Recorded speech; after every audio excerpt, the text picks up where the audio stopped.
Welcome to Safe Space, a place that is just that safe, a place for women to exchange ideas, encourage one another, love on one another, pray for one another, or whatever the need is. We're here today with an esteemed guest. Her name is Theresa Miller.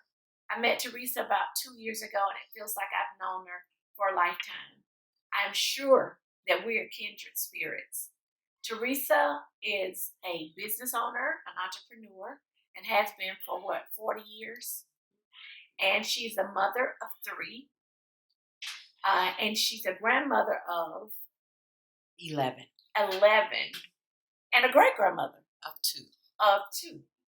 Theresa has the great privilege to raise her granddaughter because one of her children, her daughter, was taken away way too soon in very heinous circumstances. And she's raising her daughter, and she's a wonderful, well-adjusted young lady. So we have God to thank and you for that. Theresa, tonight I'm just very grateful for you being willing to share your story. I really believe that it will truly help someone out there that is going through this and they're stuck and not understanding why this happened, how it happened, and how they're going to truly just keep going and living. Ironically, you are one of 3 friends that I personally know, and hopefully they will tell their stories one day, that are in this awful club. So to be respectful to you, the children, I want you to decide what it is you want to share with us tonight about this situation and how you made it. Well, good evening, everyone. My name is Theresa Miller, and I'll call my daughter by her nickname, Nisha. Theresa, I want you to just tell what it is about your story that you're comfortable with sharing. Because I know that this is being led and blessed because we have had quite a few obstacles Yes. to try to get this done. So go ahead and let us know how you made it through this situation. Okay, on June, Father's Day, June 21st, 2015, we realized that was the date that my daughter was murdered. We couldn't get in contact with her on the Wednesday following Father's Day, and she would always call, always respond. And I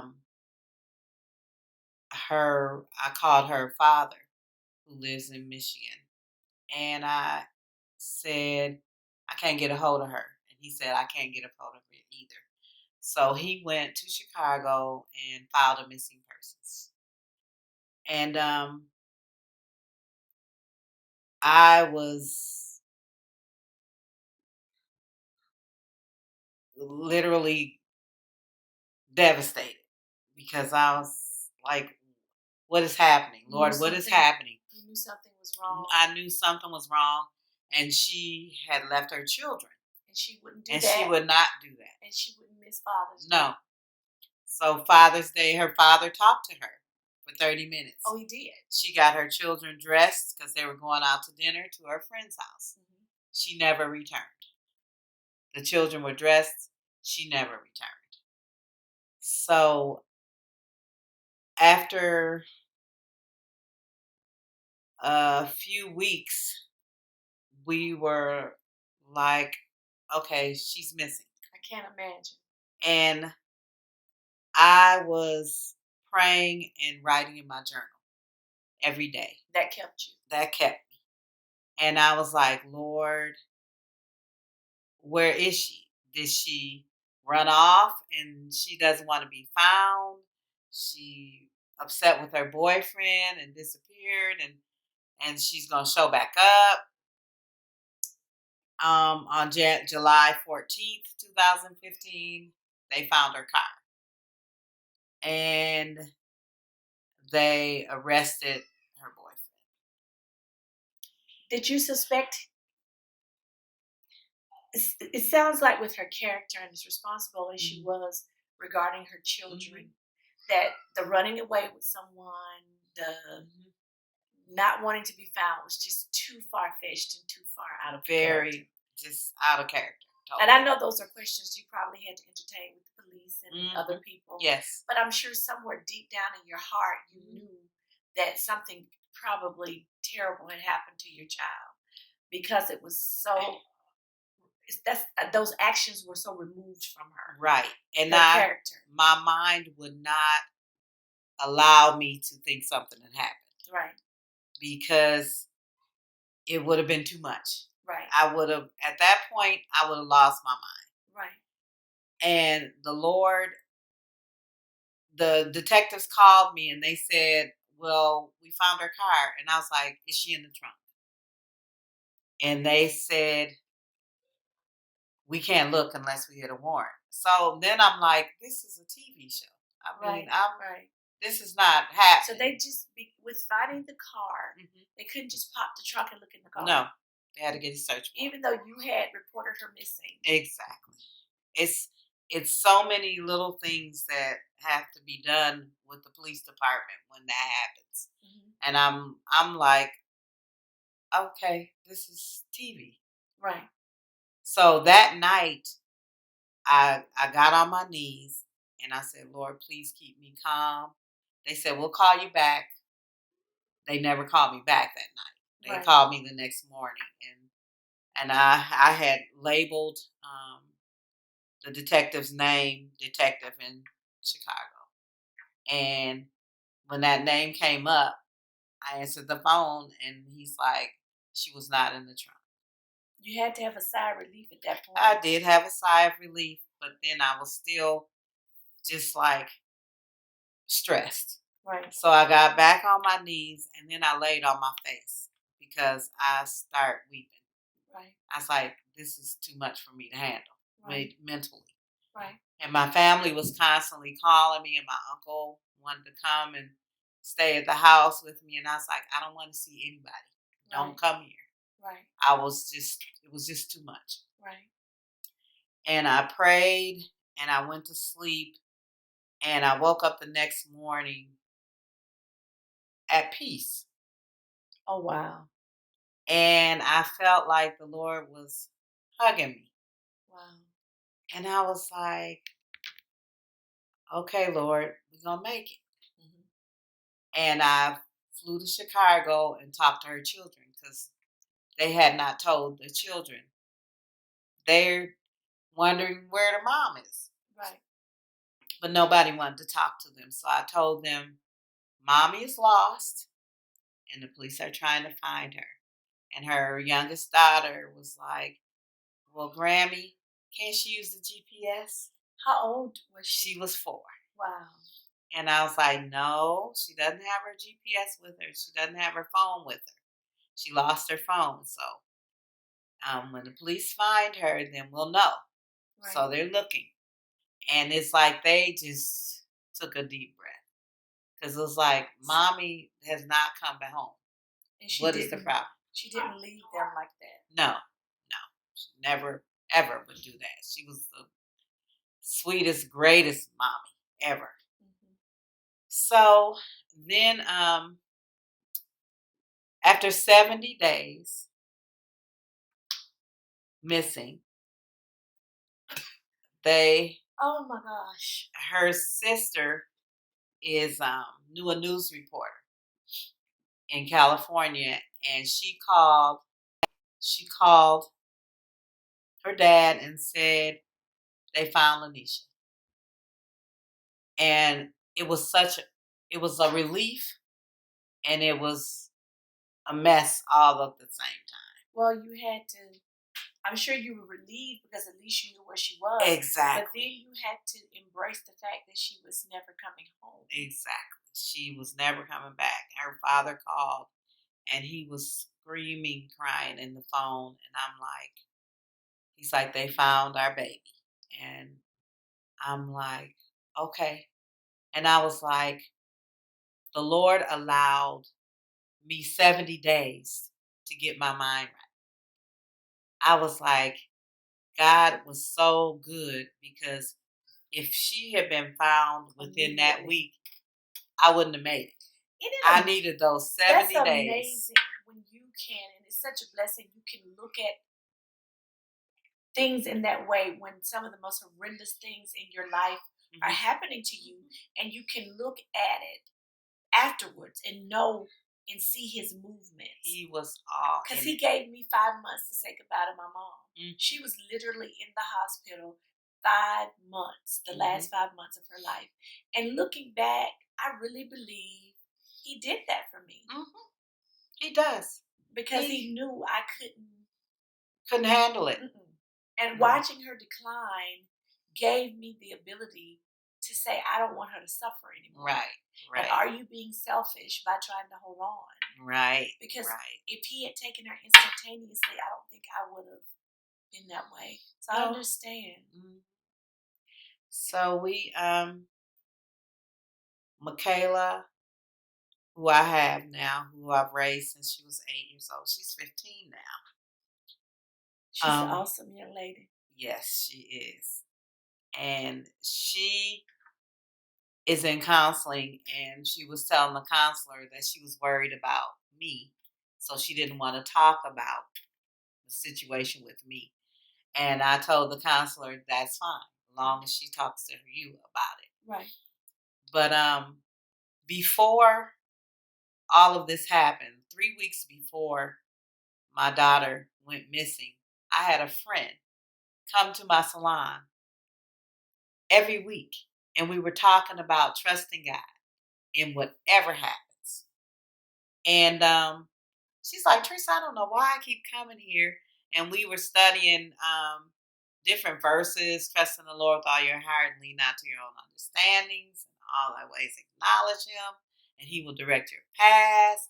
Then I had a devotional by Sarah Young, Jesus Calling, and it was saying all about trust, and no matter what happens, to trust God. And we were just so prayed up, and then that happened. I was like, the Lord was preparing me for what was going to happen. My daughter saw every single person in her life. My dad was in Atlanta. She came to Atlanta to surprise her brother for his birthday in May. All of this happened in May. And she normally would get on the highway and leave and call me in the salon and say, Mom, I'm passing by your salon. We're on our way back to Chicago. We love you. But she came in this time. She came to the salon. Wow. And she's like, I was like, oh, you're not gone yet? She's like, we wanted to come hug you, Mom. Me and the kids wanted to come hug you. And that was your last time. That was the last time I saw her. I'm literally, I had this strange look on my face because I literally started having chills. Yeah. Thinking about that. Yeah. So I was like, Lord, you let her see her granddad, all her brother and her sister, and you let her see me and hug me, and she's gone. We had no idea. No idea. And when the detectives were looking for her, they came to Atlanta. Detectives don't cross the state lines to come to Atlanta. Because I called the police station and I said, Sergeant Potter and Sergeant, I can't remember the other sergeant's name, are coming here. Can you tell me when they left or when they're going to be here? And they said, what are you talking about? So did they do this at their own expense? I don't know. Oh, wow. I said, they said, what are you talking about? And I was like, oh my goodness. I was like, well, I'll just call them and see. And they said, we don't cross state lines. What are you talking about? So they drove up and they came in the house and they were like, they had pictures that I had to identify her clothes that they had found in her trunk. And they had drug a lake in Chicago. They took all of the water out of the lake. They have never done that ever before. Millions of gallons of water. Favor of God. People told us they're not going to look for your daughter. They don't ever look for us when we get killed. They don't. They said, you're not They're not going to do anything. You're not of the right hue and the right socioeconomic class. That will not happen. See, how about having a praying mama? I prayed. My family prayed prayed. Up and serving throughout your life gave you favor that money can't buy. No. There end up being 10 detectives on that case. And there's just no other way to explain that, because we all know the disparity in especially missing Black women. Yes. They don't get the attention. Yes. That so often is given to when other, and not just Black, women of color, period. I was watching the situation, I think on social media, indigenous women out in Arizona, New Mexico, how many of them are missing, in Hispanic or Latin, and it's just not given the news coverage, the money, the investigations. But I've never heard you say that you felt that your case was not given the proper attention. Never did we ever feel that way, ever. And they said, when they came, they said, we're going to find Nisha. They always said her name. Never did they say your daughter. They always said her name. And I was just they were so respectful. And my uncle was there with me. And he said, can we have prayer with you guys? And they were like, yes, of course. So he prayed with them, and they left and went back to Chicago. They wanted her a jacket, and she wore a weave, and they wanted that weave. They were trying to find DNA because of the clothes that they found. And I was like, my uncle's like, how do they come here from? That was just totally God.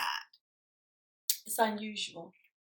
And he is able to move mountains in all of our situations.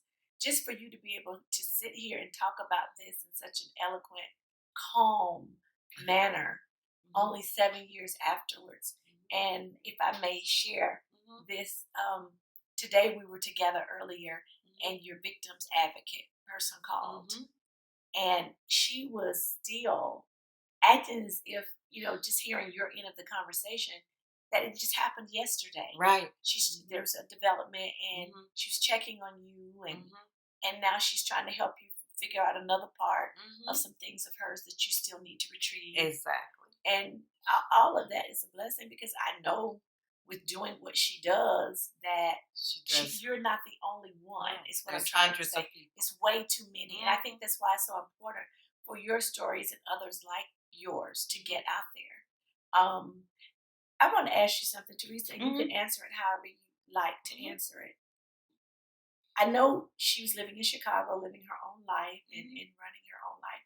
But were there signs that maybe even young women that are watching that are not a mom or not been through something like this, that you noticed as a mom, that could be a warning to them to stay away from young men that has the propensity, or should I ask you, did you see things that made you not be surprised that he was capable of doing this to your daughter? Yes. So just give us a few things that you saw in his character or personality, or whatever it was that you thought maybe he was not the best young man for your daughter.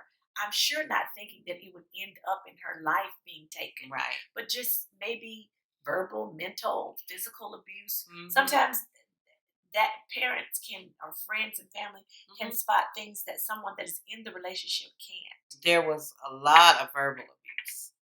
My oldest daughter. And you knew that when you lived here? Yes. Because he came here. And he visited my home. And he was angry. And he wouldn't come in the house. And this was the first time I met him. So he sat in the car. So I told Anisha, I was like, is he that disrespectful that he can't come in the house? She's like, he's upset, Mom. I'm like, and he needs to come in and speak to me. Exactly. He is on my property. He and is it's in first impression. Yes.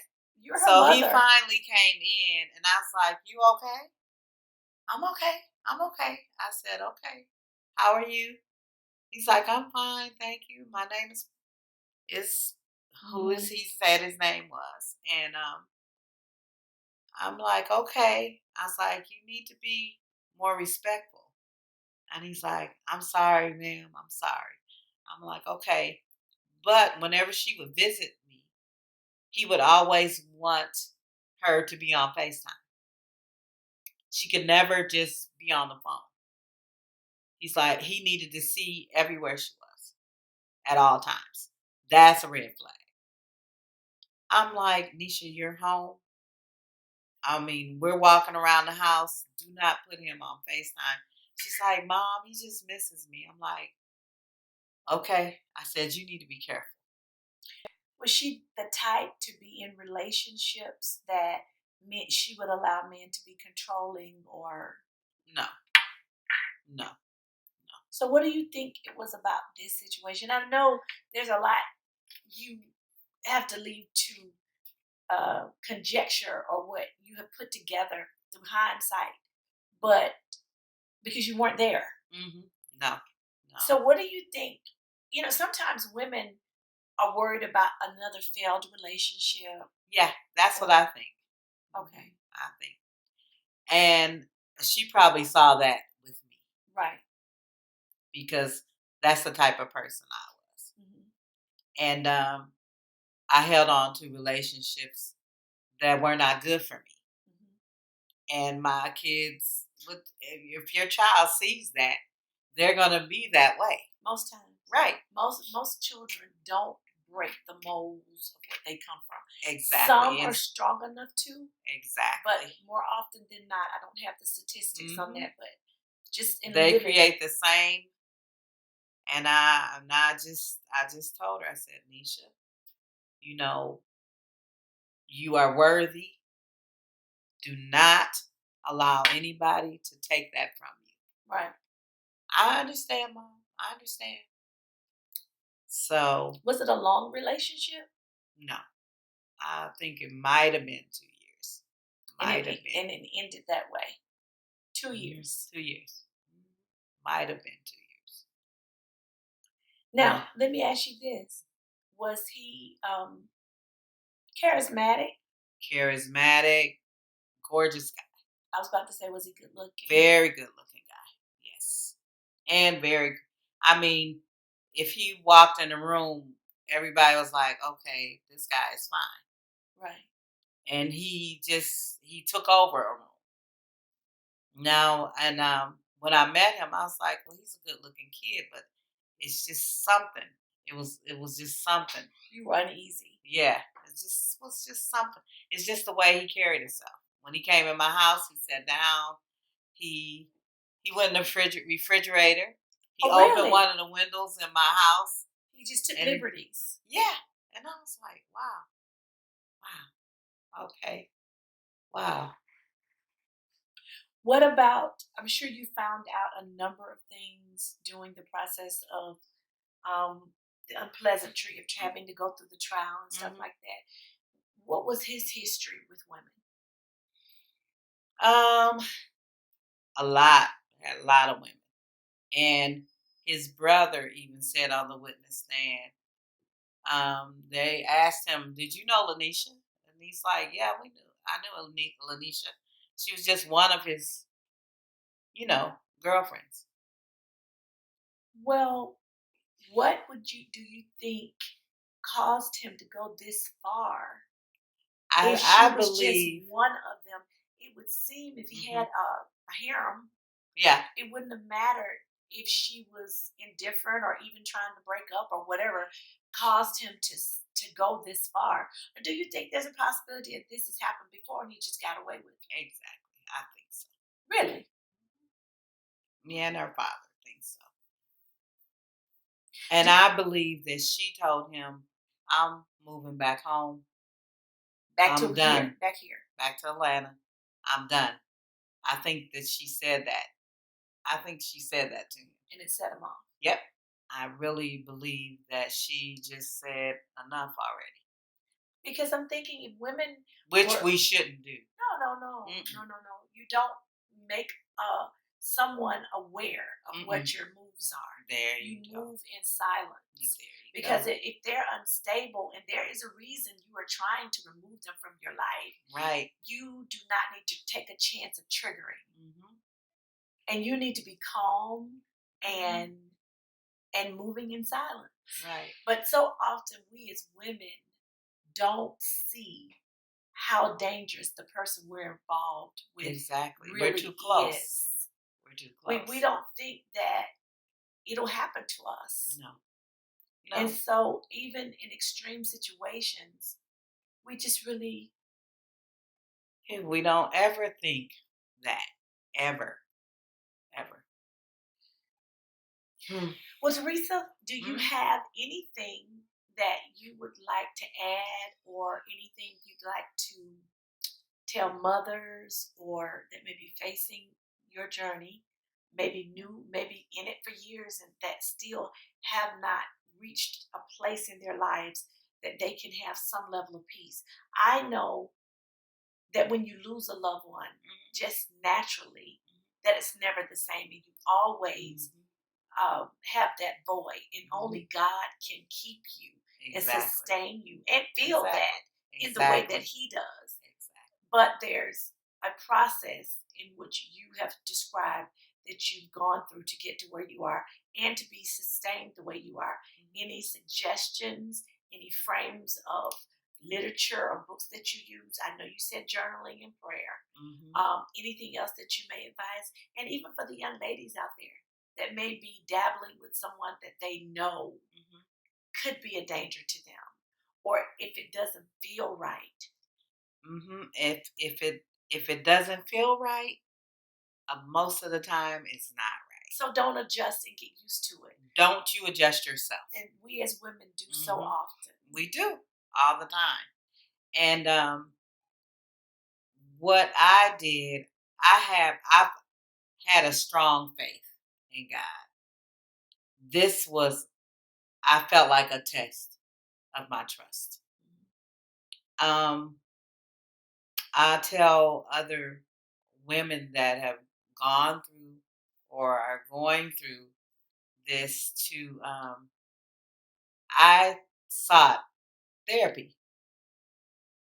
I sought therapy, and I had a devotional, and I read it every morning, and I just kept myself calm and in the Word. And some people, I mean, have never opened the Bible, or they don't know about God, or they don't. And I tell them to seek therapy and to, you can't really tell them to trust God. Something that they don't understand. That's something that they don't understand. And I'm not in trying to do this in the realm of health. Not trying to push the Lord on anyone. But I want people to know that He's an option. He is. And that He works. And He works. And that He's real. And He is real. Because He's a gentleman. The Holy Spirit is a gentleman. He does not force me or you or anyone else as a Christian we always to have a believe choice. in Him. He gives us a choice in. I believe that He's our creator. So for your creator to give you a choice, oh, taste and see that it is true and He is good and He's faithful and true to His word. He never said this life would be easy without trials and tribulations, which build our faith muscle. But He said He would be there. He said He would never leave us. That's so that means in the end we're going to win. If for some reason you have not chosen to believe in Him, the opposite is more of what we've already seen and possibly experienced in this life. So say we all Christians are believing in a bunch of buffoonery. Just say that. And it's not real. I would rather. Exactly. I know what He has promised. If we're gambling here, at the end of my life, because we all know that we're gonna die. Yes. Our spirits live forever, but this flesh wears out daily. Yes. I would rather to look forward to what He has promised me than any more of what I have seen here on this earth. Exactly. Or something worse. Exactly. So minimally take time to be quiet, to meditate. Mhm. And so often in our culture, but we're coming around. I hear more and more and more of us say counseling, therapy, counseling, therapy brought me through. It was something that was very estranged and maybe even looked down upon in our culture, probably just 20, 30 years ago, with the exception of maybe some that were in positions of education or elite positions. But now it is even covered by some insurances. Yes.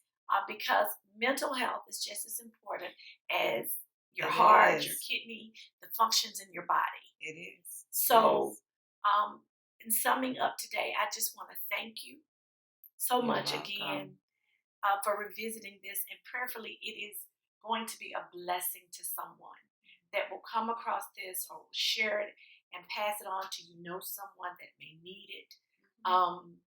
Theresa is a wonderful woman and just as calm as she is now. Every time when I found out about it and began to get closer to the story that she's spoken to me about it, she's calm and I'm the one that's all over the place. So It's only God. I am so happy that you and the baby, her daughter, and the other two girls are doing well. They are. She had three beautiful daughters, and I have had the pleasure of meeting them. And they seem to be just great kids. And I know losing your mom is not easy. No. Not at all. So I just want to say good night to everyone, or good day, good morning. And here at Safe Space, we are always open to hear your comments or maybe questions that you may have regarding Theresa's story. She is the sweet lady, and I'm sure she is open to answering any questions that you may have, or just maybe something that she may think of. We'll update you at a later date. And thank you again for joining us here at Safe Space.